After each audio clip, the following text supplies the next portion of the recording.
on, y'all? This Icon once again. Just finished watching the NXT U.K. Blackpool takeover event, first ever in the U.K. for the U.K. brand in the NXT division. Pretty good show. You know, I got to start by saying, you know, like I do watch NXT U.K. I watch a little bit of it. I do watch it week to week. You know, they post 2 episodes at a time. I'm not like a huge invested fan into it. You know, I do watch the women's division. You know, I'm not really like a lot of the men's stuff. I kind of like, you know, like I skip over because, you know, there's just certain aspects of it that just hasn't grabbed my attention like fully yet. But I mean, overall, I would say it's an enjoyable product. So if you're from the UK, then of course, you know, this is right up your alley. So, but I definitely, you know, I wanted to, you know, show some support, give the show a look at it, and I actually enjoyed it. It was a really good show. So just get right into it. They started the show off with by crowning the first ever NXT Tag Team Champions, and I think every single person on the planet automatically assumed it was going to go to Mustache Mountain. And, you know, they were, I mean, technically they were the first NXT Tag Team to become Tag Team Champions because they did beat the Undisputed Era over the summer when they did that NXT show in the UK the first time. But this is for the actual NXT UK championships and tag team championships. And, you know, again, like we all thought, you know, we assumed, you know, like Mustache Mountain is over, everybody likes them. But, you know, in wrestling, sometimes it's better to have the faces chase the belts, you know, for the heels. And in a shocking twist, Zach Gibson and James Drake actually defeated Mustache Mountain, and it was a very good match. They even had this one spot where, you know, they kind of like one of the members of Mustache Mountain was, you know, I think in Drake, like they were on the floor, and Drake put one of the guys on top of his shoulders in kind of like the LOD Doomsday position, and then the other dude, Gibson, I believe it was Gibson, he came running out of the ring and did a dive, and it was almost like they did a modified like LOD Doomsday device like outside on the floor, which was pretty cool. You know, with that being said, James Drake and Zach Gibson are the first ever NXT UK Tag Team Champions, which is nice because it gives Mustache Mountain something to chase now. You know, 'cause who doesn't like a good face chase, you know, for championship gold. The second match, it was Jordan Devlin. He was supposed to take on Travis Banks, and prior to the show starting, Travis Banks got attacked by Devlin when he was entering the arena for the show. He jumped him right in the front door, right in the lobby, and, you know, he threw him up against the wall, up against, you know, some boxers, whatever, and he damaged his knee. So with Travis Banks damaging his knee, you know, they were questioned whether or not he could wrestle. He ended up, you know, at the end the doctors were like, fine, you can go. So when the match started, the two of them started brawling before the bell even rang, and Travis Banks gave it a good go, but Devlin got the better of him. You know, he threw him into the steps, you know, stomped on his leg in the steps, and he damaged his knee even more. So then, you know, the trainers came out and they were just like, look, you know, Travis Banks can't go. So then that brought out the general manager, Johnny Saint, and his assistant, you know, and they said that they knew that Devlin would try something like that because they said that, you know, since you jumped him earlier, we knew you'd try to take him out again before the match started. So just so you don't get off scot-free, we came up with a backup plan just in case you tried to pull some buffoonery. And at that point, out came Finn Balor, WWE Finn Balor. The crowd went crazy. And, you know, I knew that they would try. I knew at some point, I figured they'd try to sneak like an actual WWE talent onto the show. I just didn't know who it would be. I mean, they did have some people, you know, at ringside, like Charlotte Flair was there at ringside. A lot of the WWE, you know, some of the WWE wrestlers were backstage. So it kind of made sense. So it's not like anybody can say, well, you know, they just magically had Finn Balor. It's like you can almost buy the fact that Finn Balor was out there because a lot of the wrestlers did come to watch the show. So if it's a situation where Balor was one of those guys who came to watch the show, it makes perfect sense that they would be like, hey, you know, would you actually like to wrestle on the show instead? You know, Balor looks like the type of guy who actually should be on the UK brand.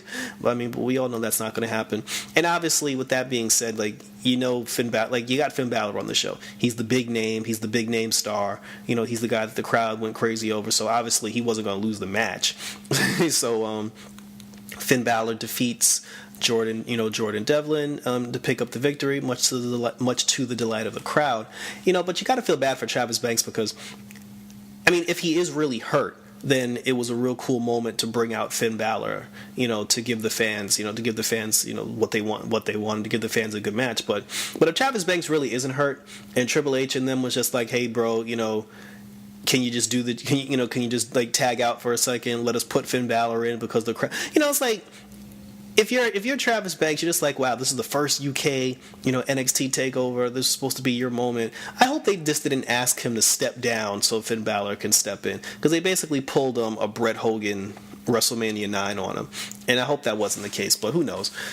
In the future, we'll see if Travis Banks, finally does get his moment, because he works hard just like everybody else, and he deserved that moment. But again, it was still cool to see Finn Balor, but it wasn't that exciting, because we all knew once Finn Balor's music hit, it's like, well, we all know who's winning this match. The following fight was the Battle of the Big Guys. David Mastiff, aka the British member of Heavy Machinery, because he looks exactly like the dude from Heavy Machinery that looks like Pac-Man. David Mastiff looks exactly like him, just with a short haircut. He took on Eddie Dennis, who's the Giant Gonzalez of the NXT UK brand. Two big guys going at it in a no disqualification match, which is weird to me, because like when you see monsters using chairs and tables, and it's kind of like weird, because it's like, you guys are like giants. Like, why do you need props and candlesticks and tables? I mean, they did do this one cool spot where they had a table set up in the corner, and my stuff did like the Kevin Owens body roll, and then he broke the table in half. That's how he got the victory. So that was pretty cool. But the two of them, they've had this thing going on TV for the last couple of weeks, so it should be over now, because I don't see a point in that feud continuing. But like I said, it was a real nice match. Two big guys going at it with tables, candlesticks, ladders, and chairs. After that, we had the NXT UK Women's Championship match, Rhea Ripley versus Toni Storm. And for me, like, it was a good match, but it was just very anticlimactic for me, because Toni Storm picked up the victory. She is the new NXT Women's Champion, but it's like, come on, like, we knew she was going to win the belt.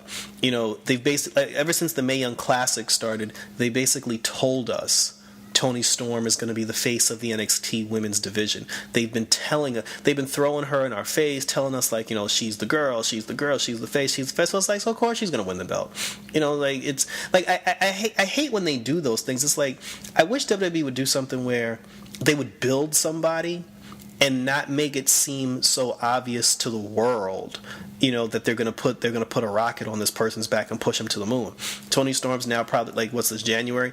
I guarantee Toni Storm keeps that belt. She's gonna have that belt. She's gonna lose that belt in July, because again, she's the the face of the brand, so she's gonna beat every single chick on the brand, and it's not gonna be, like, for me personally, it's not gonna be very interesting for me, because I know what's going to happen now. Like, there are no surprises here. It's like, her picking up victory after victory after victory is just it's gonna get boring after a while. But but for anything, and even then, they never even played up on, they did mention her back injury during the match, because the reason why she didn't get the belt during the tournament was because she was already wrestling in the Mae Young Classic finals, and the finals of the Mae Young Classic took place at the women's pay-per-view.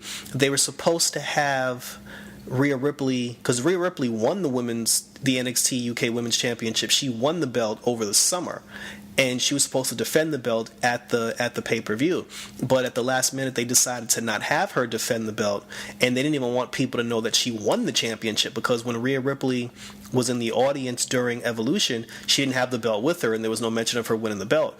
WWE tried to make, because they taped that whole tournament over the summer. WWE wants you to think that the whole tournament and everything just happened very recently.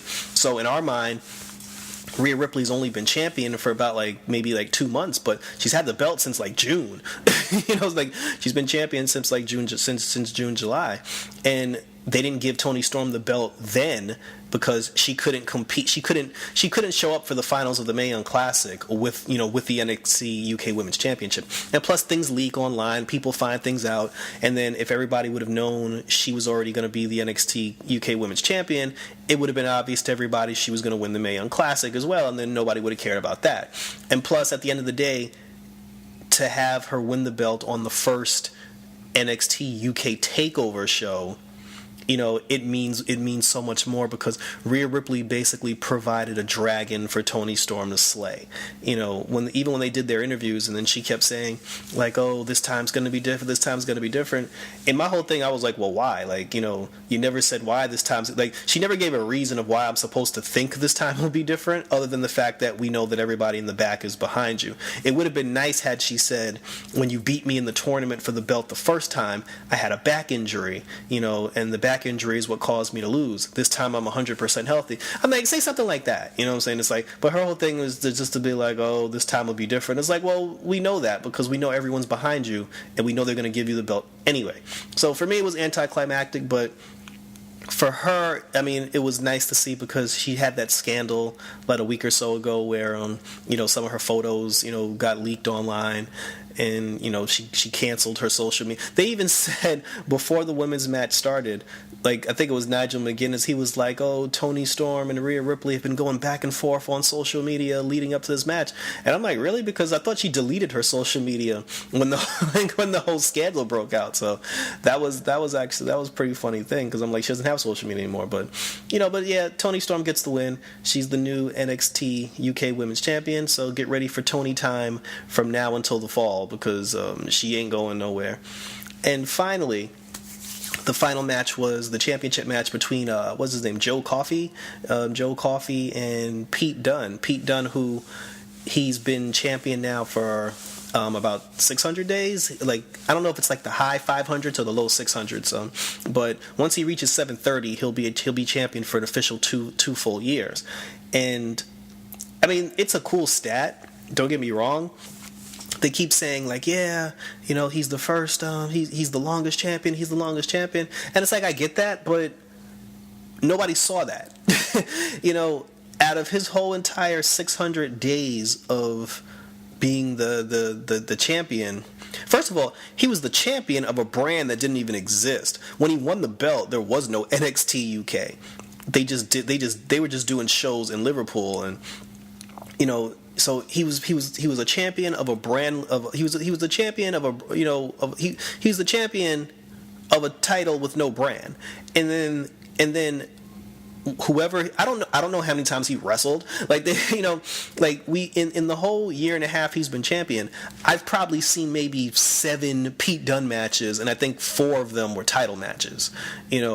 He hasn't wrestled on television that much, and if he is wrestling on the independents, if he is wrestling on like house shows and dark matches, I never saw that stuff. I don't know if he's like, for all I know, he's wrestling once a month.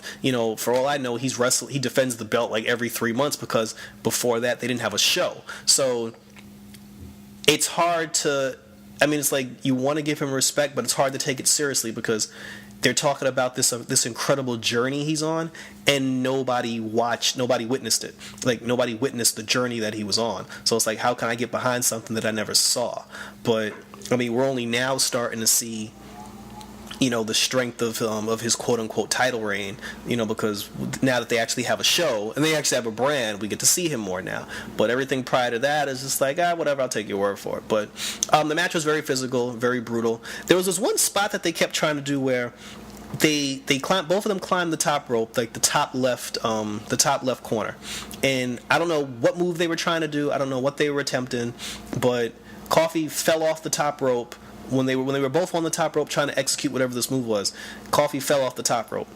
I don't know if this was a botched move. I don't know if he was supposed to fall, if that was part of the plan, if it was a push or whatever the case would be, but it looked like a botch.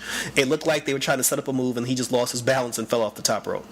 So you saw the referee talking to both of them. I guess he was trying to like reset the move up, or trying to trying to get them to reset it up again, to come up with some new stuff so they can do it. So they tried the spot again.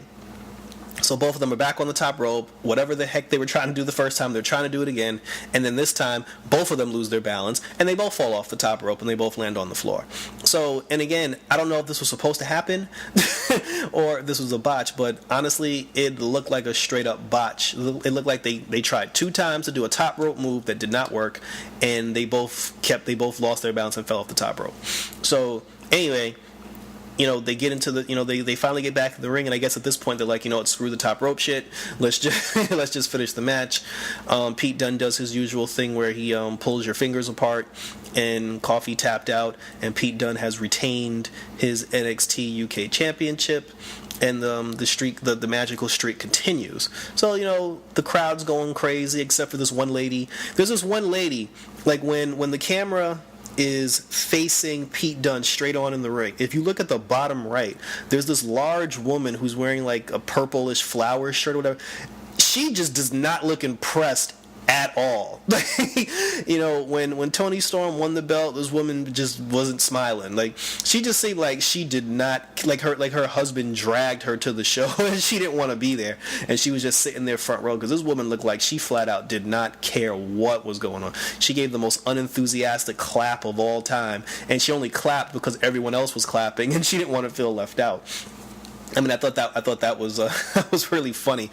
But after that, someone's music hit, because again, like, I don't know these UK guys. Like, they got some girl on the brand called Candy Crush or something. Like, I don't know these people. So this dude comes out, and his music hits. He has like that old school like war music, that dun dun dun dun dun. He has the long coat, looking very World War I, World War II-ish, and the fans knew who he was. The fans knew who he was right out the gate, and when I looked at him, I was like, okay, he's a pretty big dude. The long coat's kind of cool.